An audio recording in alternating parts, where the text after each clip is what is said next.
محمد صلی اللہ علیہ وآلہ وسلم بن عبداللہ بن عبدالمطلب بن ہاشم بن عبد مناف بن قصی بن قیلاب بن مرہ بن قاب بن لعی بن غالب بن فخر بن مالک بن نظر بن قینانہ بن خزیمہ بن مدرکہ بن الیاس بن مزر بن نزار بن معاد بن عدنان۔ کچھ جنریشنز کے بعد اسماعیل علیہ السلام و بن ابراہیم علیہ السلام بن آزر یا تارخ بن نحور بن سروغ بن رعو بن فالغ بن ہود علیہ السلام بن شالخ بن ارفخشد بن سام بن نوح علیہ السلام بن لامک بن متوشالح بن ادریس علیہ السلام بن یارد بن محللئیل بن کنان بن انوش بن شیس و بن آدم علیہ السلام۔ دوستو یاد رہے کہ یہ صرف نبی صلی اللہ علیہ وآلہ وسلم کا شجرہ نسب نہیں بلکہ یہ نبی علیہ السلام کے علاوہ قرآن پاک میں موجود تمام 25 انبیاء کرام کا بھی شجرہ نسب ہے۔ اس چارٹ میں ہم نے یہاں پر سب سے پہلے حضرت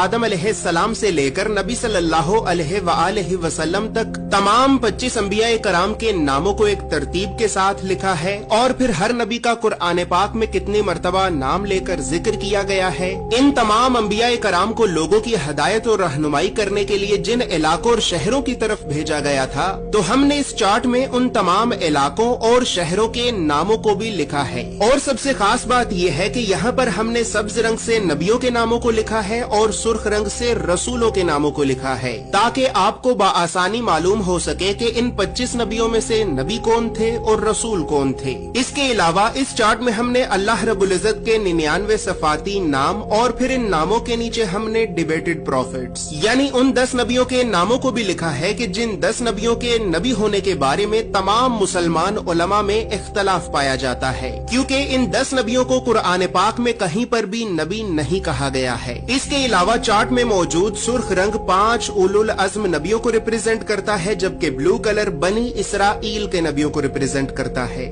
اور اسی طرح 25 نبیوں میں سے 23 نبی ایسے بھی ہیں کہ جن کا ذکر قرآن کے علاوہ تورات، زبور اور انجیل میں بھی موجود ہے۔ لہٰذا اسی وجہ سے ہم نے انبیاء کرام کے عبرانی اور یونانی یعنی ببلکل ناموں کو بھی اس چارٹ میں لکھا ہے۔ ان تمام معلومات کے علاوہ نبی صلی اللہ علیہ وآلہ وسلم کے ساتھ خلفائے راشدین، بنو عباس، بنو امیہ اور اہل بیت اطہار کا کیا رشتہ تھا، تو ان تمام خاندانی رشتوں کو بھی ہم نے اس چارٹ میں ایکسپلین کیا ہے۔ اس چارٹ میں موجود تمام معلومات اردو اور انگریزی دونوں زبانوں میں ہی موجود ہیں۔ اور دوستو چونکہ اس چارٹ کو بنانا ایک بہت بڑی ذمہ داری کا کام ہے، لہٰذا اسی وجہ سے ہم نے 1000 سال پہلے لکھی گئی کئی مستند اسلامی کتابوں کا مطالعہ کر کے 1 سال کی ریسرچ اور محنت کے بعد اس چارٹ کو بنایا ہے۔ اور اس چارٹ کو ہم نے اس وجہ سے بنایا ہے کیونکہ بدقسمتی سے ہمارے بچوں کو اسکول سے یونیورسٹی تک اللہ کے نبیوں کی سیرت اور سنت کے بارے میں بتانا تو دور،